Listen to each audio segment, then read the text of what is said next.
거룩하고 복된 주일에 예배드리러 오신 모든 분들을 사랑하고 축복합니다. 우리 마스크를 껴서 말할 수는 없지만 옆에 분들에게 눈으로 사랑하고 축복합니다. 한번 인사해 보겠습니다. 네.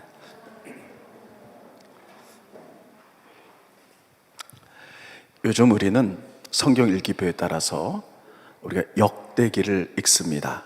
지난주에도 읽었고 이번 주에도 읽을 예정입니다. 지난주 이번 주 제가 읽으면서 역대기 우시야 왕, 그의 아들 요담의 이야기를 읽으면서 나름대로 많은 은혜가 있었습니다. 그래서 오늘 여러분들에게 우시야 왕과 그의 아들 요담에 관한 이야기를 말씀을 전하도록 하겠습니다. 우시야 왕은 초기에는 하나님을 잘 믿었던 왕입니다. 근데 여러분, 우리가 신앙생활을 처음부터 끝까지 잘하기는 대단히 좀 어려운 것 같습니다. 처음엔 잘 믿었다가 중간에 탐욕과 이런 권위 때문에 타락한 왕, 그래서 문둥병이 걸린 왕이 우시야입니다. 우리가 열왕기하고 역대기는 이스라엘의 왕들의 이야기를 다루고 있습니다. 그런데 열왕기와 역대기에 왕들을 평가하는 기준이 약간 다릅니다. 열왕기는 왕을 두 가지로 평가합니다. 하나님을 잘 믿고 이스라엘 민족을 편안하게 만들었던 왕들을 다윗의 길로 갔다, 이렇게 평가합니다. 그러나 우상을 섬기고 백성들을 힘들게 했던 왕을 여로보암의 길로 갔다, 이렇게 평가합니다. 열왕기는 왕들의 이야기를 쓰면서 꼭 이렇게 평가가 됩니다. 여로보암은 베델과 단에 금송아지를 만들고 하나님을 믿지 못하게 만들었기 때문에 이렇게 평가를 합니다. 반면에 역대기는 왕들을 평가하는 모습이 약간 다릅니다. 역대기는 북이스라엘의 왕에 관한 이야기를 다 뺐고 남쪽 유다의 왕들에 대해서만 쓰고 있는데, 이 왕들의 이야기를 쭉 쓰면서 역대기는 세 가지로 평가합니다. 첫째, 하나님을 정직하게 믿어. 하나님을 정직하게 믿었다는 거예요. 평생 그렇게 믿었다는 거예요. 그래서 처음부터 끝까지 하나님을 잘 섬긴 왕이 있었다, 이렇게 평가해요. 두 번째는요, 하나님을 정직하게 믿긴 믿었는데 전심을 다하진 않았다는 거예요. 그러니까 이 얘기는 뭐냐면 하나님을 처음엔 잘 믿었다가 중간에 타락했다, 이런 왕들이에요. 세 번째는 왕이 돼서 악을 행한 왕이다, 이렇게 세 가지로 평가합니다. 예를 들면 하나님을 전심을 해서 정직하게 평생 믿었던 왕 가운데는 어떤 왕이 있느냐? 다윗, 히스기야, 요시야, 이런 왕들을 그렇게 평가합니다. 반면에 하나님을 정직히 믿었으나 전심을 다하지 않았다, 하나님을 믿다가 중간에 타락했다, 이런 왕들은 누구를 말하고 있냐면 요아스, 그리고 아마샤, 그리고 오늘 본 말씀의 우시야 왕입니다. 우시야 왕은 이렇게 하나님 잘 믿다 중간에 잘못됐다, 이렇게 말해요. 그리고 처음부터 끝까지 악을 행한 왕이다, 그럼 르호보암, 므낫세, 여호람, 이런 왕들을 이렇게 평가하고 있습니다. 그래서 역대기를 쭉 읽으면서요, 한 왕의 이야기를 마무리하면서 그 어떤 왕인지 이렇게 세 가지로 평가하죠. 그런데 처음엔 하나님을 잘 믿었다가 중간에 타락한 우시야에 대해서 먼저 말씀을 전하도록 하겠습니다. 우시야는 성경에 이렇게 기록하고 있어요. 그 처음에 왕이 돼서 하나님을 잘 믿었던 것은 그의 배후에 하나님의 묵시를 잘 아는 스가랴가 있었기 때문이다, 라고 이렇게 성경이 표현하고 있습니다. 스크린 보십니다. 역대하 26장 5절에 보면 하나님의 묵시를 밝게 하는 스가랴가 산놀당 안에 우시야 왕은 하나님을 찾았다, 요거를 거꾸로 해석하면 특별히 스가랴가 죽자 하나님을 떠났다, 이렇게 해석해도 무방하겠습니다. 그가 여호와를 찾는 날 동안에는 하나님이 형통하게 하셨더라. 그러니까 여러분, 우시야가 초기 신앙생활을 잘한 것은 본인의 열심 있는 신앙도 있었지만 배후에 스가랴라는 멘토가 있었기 때문이에요. 그래서 그가 우시아가 잘 하나님을 섬기도록 다독거렸고 힘주고 격려했고 잘못됐을 때는 바로 잡아줬고, 이래서 그가 스가랴가 있는 동안은 우시아가 하나님을 잘 섬겼다, 이렇게 평가하고 있어요. 그래서 여러분, 우시아는 왕이 된 다음에 상당히 복을 많이 받습니다. 왜냐하면 하나님을 잘 섬겼기 때문이에요. 그래서 우시아는요, 커다랗게 성곽들을 많이 쌓습니다. 그래서 나라를 안정하게 만들어요. 그리고 주변의 나라를 쳐들어가서 하나님을 잘 섬겼기 때문에 형통하게 만들어서 주변의 나라에 승리하게 만들어서 조공을 다 갖다 바치게 하고 나라가 전쟁에 준비해서 편안합니다. 이게 우시아예요. 근데 우시아에 하나님 섬겼을 때 초기에 좀 특별한 장면이 나옵니다. 그 부분을 스크린을 볼 텐데요. 우시아는 농사를 좋아했다, 이러면서 농사에 관한 이야기가 참 나오게 됩니다. 스크린 보시죠. 역대하 26장 10절에 보면 우시아 때 광야에 망대를 세우고 물 우덩이를 많이 팠다. 농사를 지으려면 저수지가 있어야죠. 그래서 물 우덩이를 많이 팠고 고원과 평지에 가축들을, 양이나 소를 많이 길렀으며 또 여러 산과 그리고 좋은 밭에 농부와 포도원을 다스리는 사람을 두었으니, 이 얘기는 뭐냐면 여러 가지 산에, 이 산에는 또 이 밭에는 포도가 잘 될 거야, 석류가 잘 될 거야, 또 올리브가 잘 될 거야, 이렇게 특화시켜서 농부를 두어서 그는 농사를 좋아했더라. 우리는 이 성경의 말씀을 그냥 보면 우시아 왕이 농사를 좋아했구나, 이렇게 넘어가기 쉽습니다. 그런데 성경을 연구하는 학자는 우시아는 특화된 농사법을 개발했다는 거예요. 그래서 농부들이, 백성들이 잘 살게 만들었다는 거예요. 여러분, 우리나라도 특수 작물들이 있죠. 그래서 정부에서 이렇게 하죠. 어디 지역은 토양이 사과와 잘 맞아서 사과를 재배하고, 어느 지역은 배가 잘 맞아서, 특별히 나주나 또 우리 여기 고양시에 우리가 이곳은 먹골배로 유명한 곳입니다. 그래서 그런 데는 이렇게 특화 농작물을 심게 만들어서 농부들이 고수익을 얻을 수 있도록 이렇게 만들었죠. 마찬가지로 이 우시아 왕은요, 하나님이 형통케 하셔서 농사에 관심이 많았고, 어느 지역은 특별히 올리브를 심으면 특화로서 잘 될 거다, 그래서 특수 작물들을 재배하게 만들어서 농부들을 잘 살게 만들었다, 이런 뜻이에요. 그래서 우시아는 스가랴가 살아있는 동안에 멘토가 되어서 그 하나님을 잘 섬겼고 이렇게 나라를 잘 다스렸다, 성경이 그렇게 기록하고 있습니다. 그러면 여러분, 우리는 우시아뿐만 아니에요. 성경에 보면 위대한 왕 옆에는 항상 그를 도왔던 멘토들이 있었어요. 다윗, 가장 위대한 왕이죠. 이 다윗이 위대하게 믿음의 왕이 된 것은 본인의 믿음도 툭출했습니다만 그 옆에 나단이라는 선지자가 있었어요. 그래서 그가 잘할 때 격려해주고 못할 때 회개를 촉구해서 다시 돌아오게 만들었던 이런 멘토들이 있었죠. 요아스라는 왕이 있어요. 요아스는 7살에 왕이 됐어요. 7살짜리가 뭘 합니까? 근데 그가 종교 개혁을 일으켰고 위대한 왕이 될 수 있었던 것은 배후에 여호야다라는 제사장들이 있었어요. 이들의 도움으로 이들은 위대한 왕이 될 수 있었던 것이죠. 여러분, 이것은 굉장히 중요합니다. 만약에 이들이 없었다면 이들은 어쩌면 잘못된 왕이 될 수도 있었을 거예요. 이것을 통해서 하나님이 우리에게 주는 교훈은 뭐냐면 내 옆에 누가 있느냐는 거예요. 여러분 옆에 누가 계십니까? 사람은 혼자는 살 수 없어요. 그래서 사람 인자를 이렇게 쓰죠. 서로 기대어서 살고 영향력을 미친다는 것이죠. 그래서 내 옆에 정말 믿음이 좋은 사람들이 있으면요, 때로는 내가 잘못했을 때 중보해주고 나를 믿음으로 이렇게 세웁니다. 그러나 내 옆에 세속적이고 불평하고 이런 사람들이 있다면요, 같이 믿음이 무너질 수도 있어요. 그래서 공동체에서 내가 누구와 교제하는가, 내 옆에 누가 있는가는 굉장히 중요합니다. 그래서 신앙생활에서 가장 중요한 것 중에 하나가 교제입니다. 세상에서는 교제한다 그러면요, 서로 친숙하게 하기 위해서 그냥 술이나 마시고 식사나 하고 놀러나 다니고 이래서 교제를 하죠. 그러나 여러분, 우리가 교회 내에서 교제라는 것은 뭐냐면요, 서로 너와 나의 영적인 것에 관심이 있는 거예요.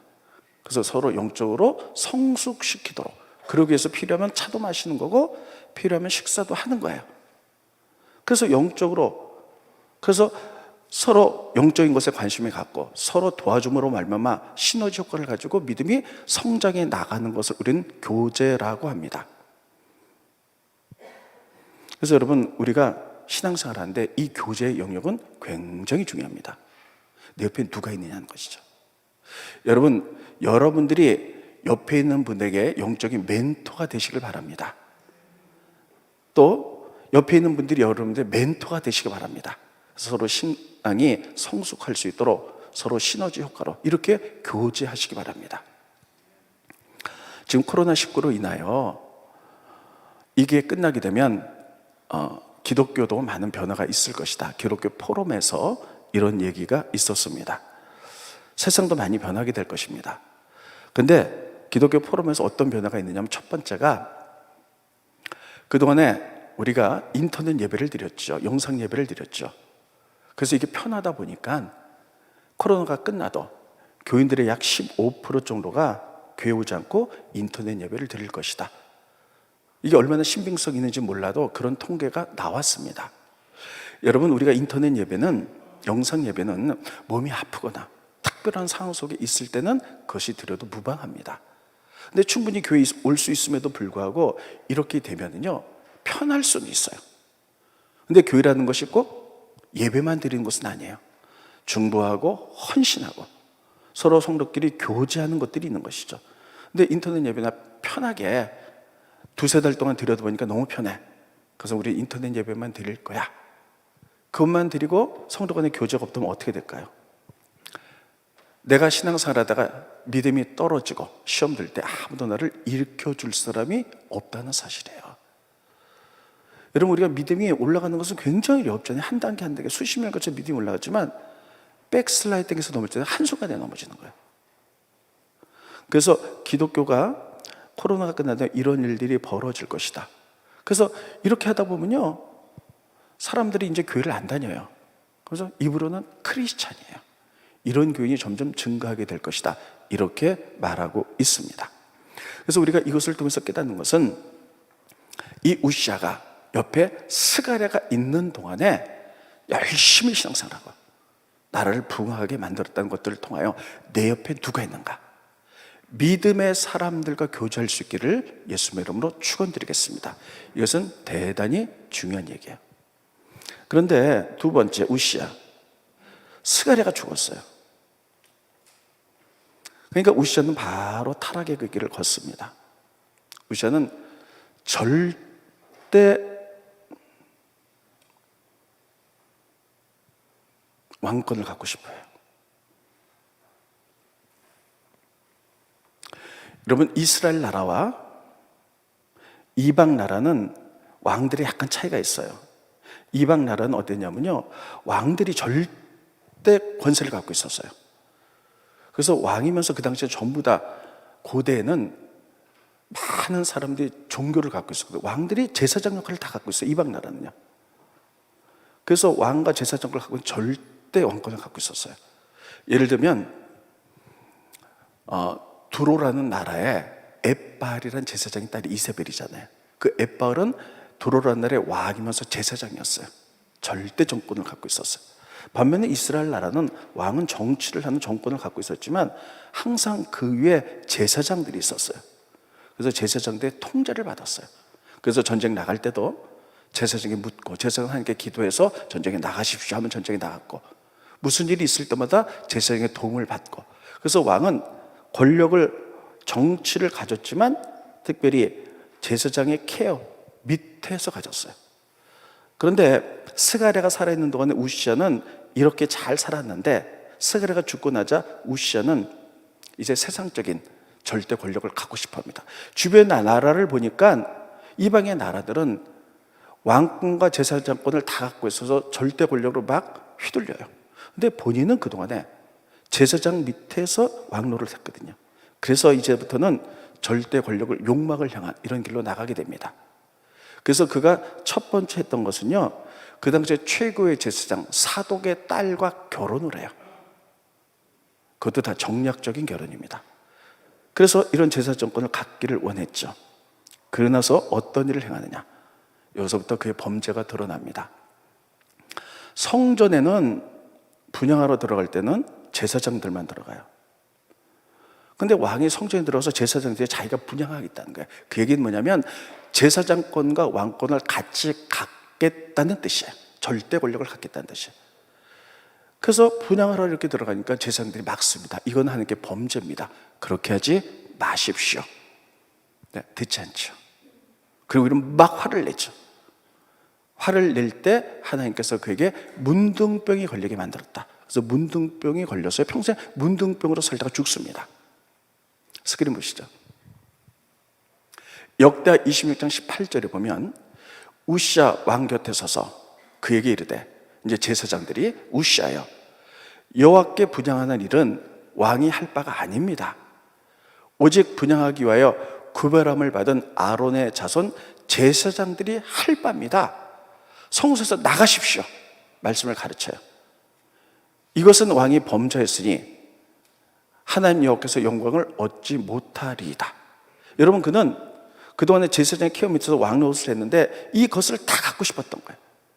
그래서 절대 권력을 갖고자 자기가 하나님께 나갔더니 제사장들이 막습니다. 그렇게 하시면 안 됩니다. 그렇게 말했을 때 이게 회개의 기회였어요. 근데 회개하지 않고요, 그가 제사장들의 화를 내는 거예요. 말씀 뛰어넘었습니다. 그렇게 하면 안 됩니다 했는데 화를 막 내니까, 화를 낼 때에 하나님이 그를 쳐서 문둥병이 됐다는 거예요. 넘겨주세요.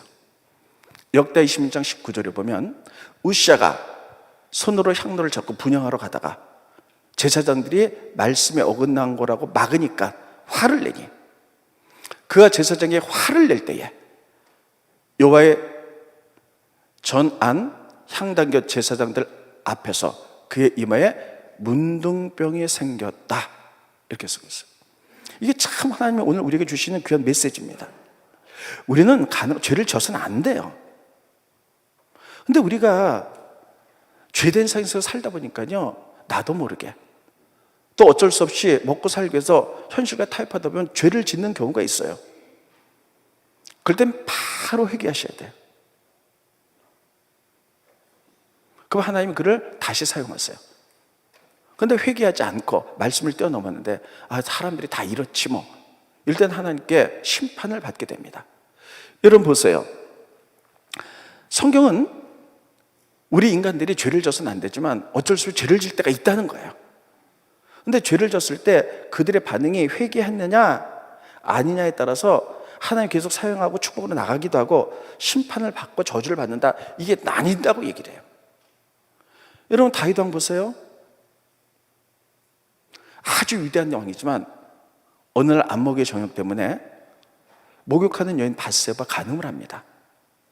그리고 그것이 들통이 날까봐 밧세바의 남편 우리아를 죽이죠.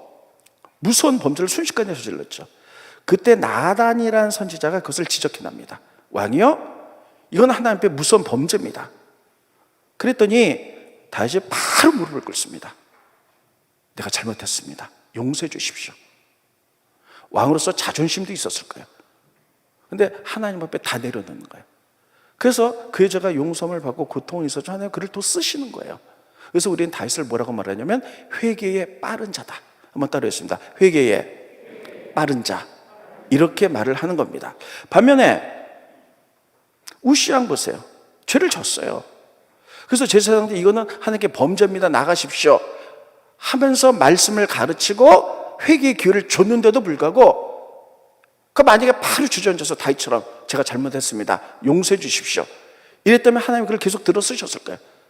그런데 화를 내는 거예요. 역정을 내는 거예요. 자기 뜻대로 안 되니까 역정을 내자 하나님이 화를 낼 때에 문둥병으로 치셨다는 거예요. 죄를 범한 상황인데 회개를 했느냐 아니냐에 따라서 상황이 이렇게 달라질 수 있다는 거예요. 아까도 제가 얘기했지만 는 죄를 져서는 안 되죠. 거룩하게 살아야 되죠. 근데 죄악이 너무 세상에 관영해요. 뉴스를 안 보려고 그래요, 제가. 요즘은 사람이 지을 수 있는 죄란 죄는 다 짓는 것 같아요. 이런 속에서 우리가 살고 있기 때문에 나도 모르게 거기에 말려들어서 죄를 짓기도 하고 말씀을 뛰어넘기도 합니다. 그러면 우리가 가장 중요한 것은 뭐냐는 거예요. 빨리 회개하는 거예요. 그럼 하나님이 이 죄를 용서하고 우리를 다시 사용하시는데 세상 사람이 다 그런데 뭐. 그래서 회개하지 않을 경우에는 하나님이 그 사람을 심판한다는 거예요. 그래서 여러분, 우리가 정말 우시아를 통해서 깨닫는 것은 회개를 안 했다는 거예요. 마지막 기회를 놓쳤다는 거예요. 여러분, 우리는 회개에 빠른 자들이 되시기를 예수님의 이름으로 축원드리겠습니다. 따라오겠습니다. 회개에 빠른 자가 되자. 우시아는 그 기회를 놓쳤어요. 오히려 그냥 자기한테 그런다고 막 화를 내고 이랬던 사실이에요. 자, 그래서 아무리 왕이라도 문둥병이 걸렸잖아요. 우시아가 문둥병이 걸리니까 아무리 왕이라도 여러분 정치를 할 수가 없는 거예요. 전염병이기 때문에. 그래서 독채에 가두고 그의 아들 요담이 섭정왕이 됩니다. 그래서 아버지와 같이 정치를 해요. 근데 여러분, 이 요담이 왕이 됐어요. 이 요담은요 굉장히 신실해서 하나님을 잘 섬겼던 왕이다. 성경에 그렇게 평가하고 있어요. 스크린 보시죠. 역대하 27장 6절에 보면 요담이 그 하나님 여호와 앞에서 바른 길을 걸었으므로 점점 강하여졌더라. 그러니까 요담은 하나님을 잘 정말 신실한 왕이었다고 평가하고 있는데, 그래서 요담이 많은 축복을 받습니다. 요담도 여러분 나라를 편안하게 만들어요. 전쟁에 대비해서 많은 성곽을 쌓고 백성들을 편안하게 만들고, 전쟁을 하면 하나님을 승리하게 만들어서 주변 나라로도 조공을 받아서 나라가 부강하게 됩니다. 근데 요담을 자세히 보면요 좀 특별한 게 또 하나 있어요. 성경이 요담을 이렇게 기록하고 있습니다. 스크린 보시죠. 역대하 27장 2절에 보면 요담이 그의 아버지 우시아의 모든 행위대로 여호와 보시기에 정직히 행하였으나 여호와의 성전에 들어가지 아니하였다, 이렇게 쓰고 있어요. 어디 안 들어갔다고요? 성전에는 들어가지 않았다. 그 얘기는 뭐냐면 여러분 예배를 드리지 않았다는 얘기가 아니에요. 성전에서 분향하는 것은 바로 제사장이 하는 것이다. 그의 아버지가 제사장 말을 듣지 않고 그 권력을 가지려고 제사장 역할로 자기가 들어갔을 때 문둥병이 걸린 것을 눈으로 본 거예요. 그리고 문둥병에 걸린 아버지 옆에서 같이 섭정왕이 되면서 그가 경험했던, 그건 경험한 거예요. 아, 하나님의 말씀을 뛰어넘어 아무리 왕이라도 저렇게 했을 때 문둥병이 걸렸구나, 그것을 깨닫고 다시는 성경에 꼭 집어서야겠죠. 여호와의 성전에 들어가지 않았더라. 아버지처럼 말씀을 뛰어넘어 뭐 제사장 이런 거 하지 않았더라, 이런 뜻이에요. 그러니까 아버지의 이런 실수가 그에게는 약이 됐어요. 그래서 그렇게 살았다, 성경이 기록하고 있습니다. 저는 신앙의 경험은 굉장히 중요하다고 생각합니다. 우리들이 말씀을 아는 건 지식이에요. 지식은 우리를 변화시킬 수 없습니다. 그런데 하나님의 말씀 지식을 삶으로 살아내, 순종해서. 그래서 그것이 이루어지는 것을 보면서 경험을 하는 거예요. 하나님 살아 계시구나 경험하게 되면요, 이 경험이 내 신앙생활을 하는데 기초석이 된 줄 믿으시기 바랍니다. 하나님 말씀을 많이 알으면 지식일 뿐이에요.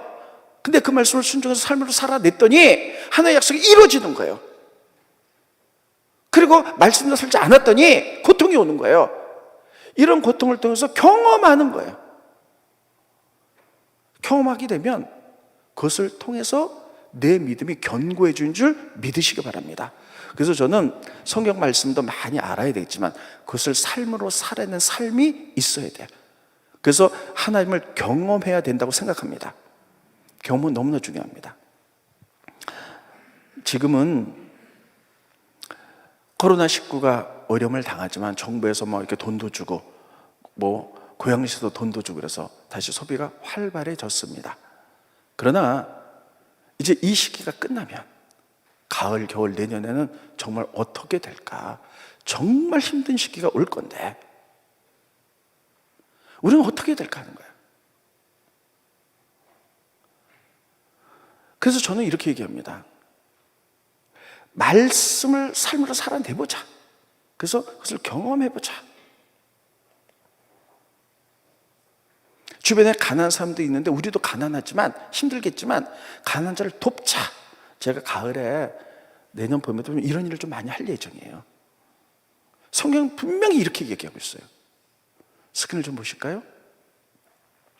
잠언서 19장 17절에 보면 가난한 자를 불쌍히 여기는 것은 하나님께 꿔주는 거래요. 그러면 하나님이 그의 선행을 갚아주시겠다는 거예요. 다 같이 한번 읽어봅니다. 시작. 가난한 자를 불쌍히 여기는 것은 여호와께 꾸어드리는 것이니 그의 선행을 그에게 갚아주시리로다. 제가 만약에 1,000만 원을 어떤 사람에게 빌려줬다면요 불안할 거예요. 떼어먹으면 어떡하나.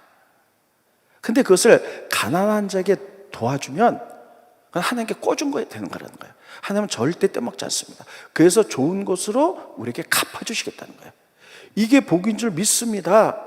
근데 그것을 머리로만 알아도 삶으로 살아내지 않으면 그 복이 내게 안 오는 거예요. 내 주변에는 이렇게 사는 목회자들과 평신도들이 많아요. 그래서 어떤 평신도는 저에게 실제로 이렇게 고백합니다. 목사님, 이 말씀대로 제가 정말 형편이 어려워도 있는 힘껏 가난한 자를 많이 도왔습니다. 그랬더니 하나님께서요 우리를 형통케 하셨어요. 자녀가 잘 되게 하셨고요, 사업도 잘 되게 하셨고요, 앞길을 열어주셨어요 하고 그걸 경험했다는 거예요. 그래서 앞으로 저는 이렇게 살 겁니다. 이게 저희 신앙의 가치관이 될 겁니다. 이렇게 얘기를 하는 거예요. 그 사람이 그걸 머리로만 알고 그렇게 안 살았다면, 그런 경험이 없기 때문에 머리로만 알지 아마 그렇게 나가지 못했을 거예요. 그래서 말씀에 순종해서 사는 경험은 너무 중요하다는 사실이에요. 또 성경은 이렇게 말하고 있습니다. 스크린 보십니다. 시편 41편 1절에 보면 가난한 자를 보살피는 자에게는 복이 있다. 그러니까 가난한 자를, 여러분 라면 하나 사주는 것, 내 수준에 맞게 복이 있다는 거예요. 재앙의 날에 여호와께서 그를 건지시리로다. 자, 여기 보세요. 하나님 약속하셨어요. 큰 거 아니다 할지라도 내 상황에 맞게 가난한 자를 조금 보살피는 것은 재앙의 날에 하나님이 나를 건지시겠다는 거예요. 넘겨주세요. 여호와께서 그를 지키사 살게 하시겠다는 거예요. 우리가 기가 막힌 웅덩이에 빠졌을 때 하나님이 살게 하시겠다는 거예요. 아무리 머리로 알아도 행하지 않으면 이런 하나님의 섭리가 나에게 오지 않습니다. 그가 이 세상에서 복을 받을 것이라, 그러면서 복을 주겠다는 거예요. 그러면서 넘겨주시고요, 여호와께서 그를 병상에서 붙드시고 그가 누워있을 때마다 그의 병을 고쳐주시나이다. 다 같이 한번 읽어봅니다. 시작. 여호와께서 그를 병상에서 붙드시고 그가 누워있을 때마다 그의 병을 고쳐주시나이다. 이걸 우리가 성경을 읽어서 머리로 알아요. 근데 살아보지 않으면, 삶으로 살아내지 않으면 하나님의 취함을 경험해보지 못했기 때문에 모르는 거예요. 내 주변에는 이렇게 사는 평신도 목회자들이 많습니다. 어떤 목회자는, 제가 잘 아는 목회자인데 이걸 경험하고 간증을 하고 저렇게 얘기를 합니다. 정말 자기네 교회는 어렵다는 거예요. 근데도 있는 대로 힘껏 어려운 사람들 도왔다는 거예요. 그런데 어느 날 자기 딸이 다리를 못 쓰는 불치병에 걸렸는데 병원에서도 원인도 모른다는 거예요. 그래서 이 말씀을 듣고 기도했어요. 하나님 가난한 자를 도우는 것이 복이 있어서 병상에 누울 때도 건진다고 말씀했으니 약속 이루어 주십시오. 근데 정말 거짓말처럼 몇 달 만에 다 났다는 거예요. 그래서 이것을 경험해 보니까 전 앞으로 이렇게 살겠습니다. 삶을 그렇게 경험해 보니까. 그래서 우리는 여러분, 머리로 성경을 아는 것도 지식도 중요하지만 그 말씀에 순종해서 이루어지는 경험을 경험해 보시기 바랍니다. 그래서 저도요, 교회가 복을 받는 여러 가지 길이 있어요. 첫째는 예배지요. 순종이고 훈련이죠. 그러나 그에 못지않게 약자들을 돕는 것,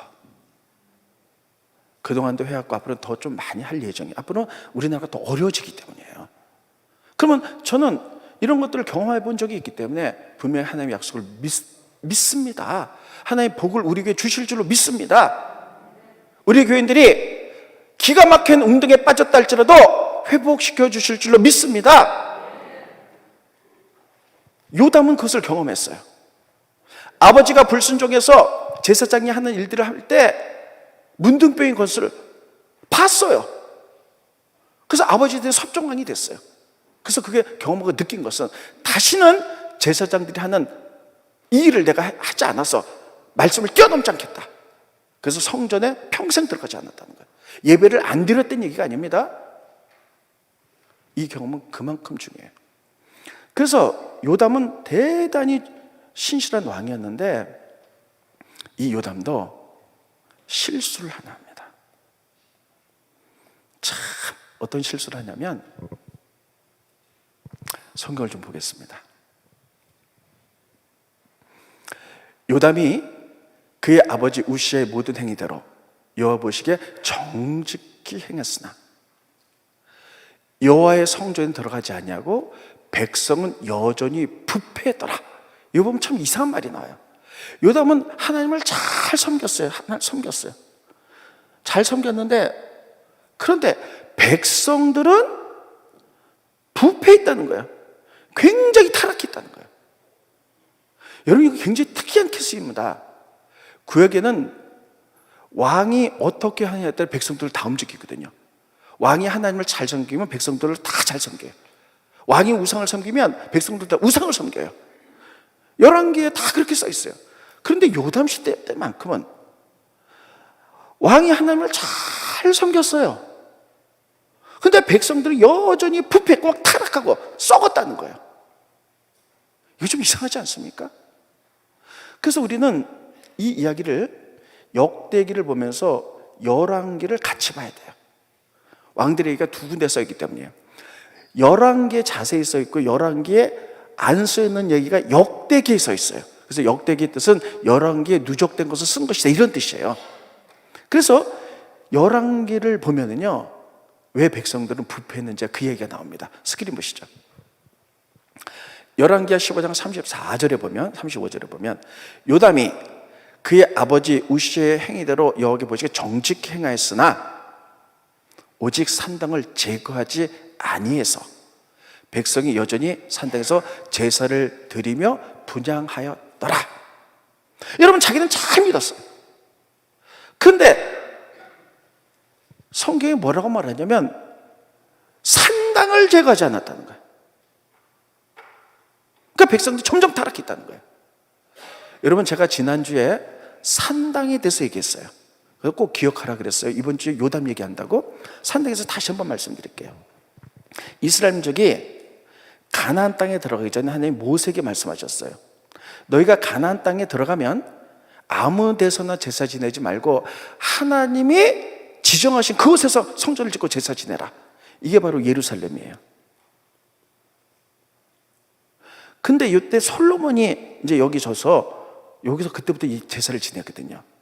그런데 가나안 땅에 들어와서 솔로몬 시대까지 수십 년 동안에는 솔로몬 성전이 없었으니까 제사 드릴 데가 없었던 거예요. 그래서 그들은 산당에서 제사를 지냈어요. 산당은 뭐냐면 가나안 사람들이 우상을 섬겼던 곳이에요. 그러니까 가나안 사람들이 우상을 섬기고 나면 오전에 섬기고 나면 오후에는 거기서 또 하나님을 막 예배를 드렸다. 이렇게 있다는 거예요. 더 쉽게 표현하면 이런 거예요. 교회에 오전에는 부처님을 모시고 스님들이 똑똑똑똑 하면서 연불을 이었는데 오후에는 그걸 싹 갈아치고 또 십자가를 놓고 우리가 예배를 드렸더라. 이런 뜻이에요. 그래서 하나님께서는 이게 우상의 근본이었기 때문에 이거 다 제거하라 그랬어요. 그래서 우상의 타락한 모습들, 그래서 우상의 모습들이 들어서 타락한 문화들, 음란한 문화들 막 이런들이 들어왔기 때문에 하나님이 다 산당을 제거하라 그랬어요. 근데 솔로몬 시대까지 때는 성전이 없었기 때문에 그건 어쩔 수가 없었어요. 그 다음에 왕들을 보면요, 이제 예루살렘 성전이 있으니까 거기서 예배 드릴 수 있잖아요. 그런데도 요담 때 산당에서 예배 드리게 만들었다는 거예요. 그 얘기는 뭐냐면 다른 말로 하면 요담 왕은 자기는 잘 믿었어, 하나님. 그리고 왕으로서 직무도 잘 감당했어요. 그래서 나라의 성곽도 쌓고 전쟁에 안전하게 만들었고 주변 나라의 조공도 받아서 나라가 튼튼하고 잘 살게 만들었다는 거예요. 그것 좀 보시죠. 두 군데 PPT 봅니다. 역대 27장 3절에 보면 여호와의 전 뒷문을 건축했고 성벽을 쌓아서 전쟁에 다 대비했고, 넘겨주시고요. 유다 상중에 성읍들을 건축하고 숲을 가운데 견고한 진영들과 망대를 건축해서 전쟁에 대비해서 나라를 튼튼하게 만들었다는 거예요. 또 보여주세요. 넘겨주세요. 뿐만 아니라 암몬 자손과 전쟁을 했어요. 그때 암몬 자손이 은 100달란트와 밀 한 고루와 만 고루와 보리 만 고루를 바쳤고 제2년과 제3년에도 암몬 자손이 그와 같이 바쳤더라. 주변 나라 전쟁에서 조공들이 들어왔어요. 어마어마한 돈이 들어와서 이스라엘 나라가 부자가 됐다는 거예요. 그러니까 요담은 어떤 것이냐면 이것이었어요. 왕으로서 자기는 하나님 잘 섬겼어요. 자기의 직무도 잘했어요. 왕으로서 나라도 국방도 튼튼하게, 그 백성도 잘 살게 만들었어요. 그런데 백성들의 영적인 것에는 관심이 없었어요. 그들이 산당에서 타락하게 제사를 지내든 말든, 그래서 자기는 잘 믿었으나 백성들은 점점 타락했다라고 성경이 그렇게 기록하고 있어요. 이게 하나님이 오늘 이 시대에 우리에게 주는 메시지입니다. 여러분, 우리는 어떻습니까? 지극히 이기적인 시대에 살아가고 있어요. 그래서 우리 모든 사람들은 거의 이렇게 얘기해요. 나만 잘 믿으면 되지. 나만 잘 믿으면 되지. 교회 내에서 내가 권사고 집사고 장로면 그 직분 잘하면 되지. 세상에서 직장에서 사업돼서 그거 잘하면 되지. 그냥 이걸로 끝나버리고 말아요. 나 잘 믿으면 되지. 나에게 조진을 잘하면 되지. 다른 사람이야 넘어지든 믿음이 흩어지든 타락하든 상관을 하지 않습니다. 요담이 그랬다는 거예요. 시대는 점점 개인주의, 이기주의, 아주 극단적인 이기주의에 빠져 있어요. 그래서 어떤 경우는 나만 아니면 돼. 나만 잘 믿으면 돼.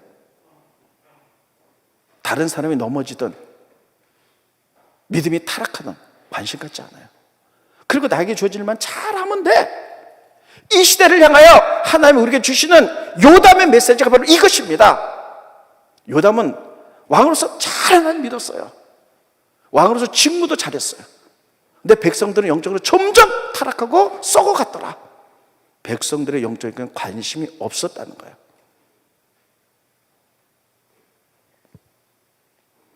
여러분, 여기서 우리가 중요한 건 나는 누군가는 결론입니다. 나는 누군가.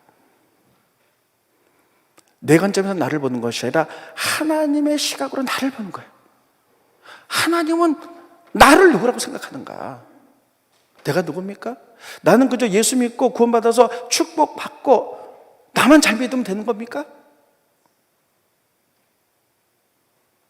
여러분, 하나님은 우리들에게 하나님의 나라를 만들려고 그 사명을 위임해 주셨어요.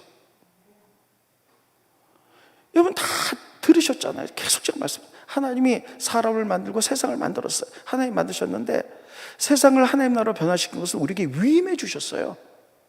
그래서 우리는 하나님의 동역자예요. 따라오겠습니다. 나는 하나님의 동역자다. 나를 통해서, 교회를 통해서, 우리를 통해서 이 땅에 하나님을 세우기를 원하시고 계세요. 근데 우리는 극단적인 지금 이기주의 사회에서 나만 잘하면 돼. 요담왕처럼 나에게 주어진 일 잘하고 나만 잘 믿으면 돼. 여러분, 이런 시대에 지금 접어들었어요. 같은 공동체에서 누가 넘어져도 상관하지 않습니다. 나만 잘 믿으면 되지. 나만 아니면 되지. 하나님은 우리를 통하여 이 세상의 모든 것이 물이 바다 덮음같이 하나님의 영으로 다 덮어가는 하나님의 나라를 만들길 원하셔서 우리를 부르셨어요. 하나님의 일을 하라고 우리는 하나님의 동역자예요. 이게 하나님의 시각으로 보던 나예요. 그럼 우리가 능동적으로 그 일을 해야 되는데 우리는 요담처럼 나만 잘 믿으면 되지, 나에게 주어진 일만 열심히 하면 되지, 다른 사람은 상관없어. 이렇게 나간다면 오늘 요담을 통해서 주시는 이 메시지를 우리가 반드시 붙들어야 될 줄로 믿습니다. 그리고 세상을 향해서 영향력을 끼치는 사람이 돼야 됩니다. 말씀을 정돈하도록 하겠습니다. 오늘 우시야, 그 요담에 대해서 말씀을 전거했어요. 우시야, 내 옆에 누가 있나? 스가랴가 있는 동안에 아주 하나님 잘 믿었죠. 내 옆에 누가 있나? 스가랴 없으니까는 바로 타락했어요. 그래서 여러분, 한평생 여기 땅에서 죽을 때까지 예수님을 잘 믿는 것은 상당히 어려운 일이에요. 그래서 매일 우리가 기도하시고 성령의 능력을 구하시기 바랍니다. 두 번째, 요담 경험했어요. 아버지가 말씀 뛰어넘어서 저주받는 것을 경험하고, 그래서 생전에 그런 일을 안 했더라. 우리는 말씀을 삶으로 살아내서 축복이 오는 것을 경험하시기 바랍니다. 이게 믿음이에요. 그리고 마지막으로 요담을 통해서 가장 하나님 이 시대에 주는 말씀, 나만 잘 믿으면 돼. 나는 교회에서 주어진 일, 세상에서 주어진 일 열심히 해. 그런데 다른 것은 관심이 없다는 거예요. 우리는 하나님의 동역자임을 깨닫으시고 세상에 영향을 끼치는 여러분과 제가 되기를 예수님의 이름으로 축원드리겠습니다. 기도하겠습니다. 고마우신 주님, 은혜를 감사함을 드립니다. 오늘 우시야와 요담의 이야기를 들었습니다. 깨닫게 하시옵소서. 이 말씀에 우리를 비춰보게 하게 하시고, 하나님, 우리가 하나님의 동역자임을 깨닫게 하게 하시고, 그리고 하나님 나라를 위해서 능동적으로 일할 수 있도록 도와주시고, 나만 잘 믿으면 대가 아니라 같이 더불어 신앙의 성숙을 이루어가는데 우리가 최선을 다할 수 있도록 인도하여 주시옵소서. 또 말씀을 지식으로만 알지 않게 하시고 말씀을 순종하여 축복이 오는 것을 경험하는 경험의 신앙을 가져나갈 수 있도록 도와주시옵소서. 예수님의 이름으로 기도하옵나이다. 아멘.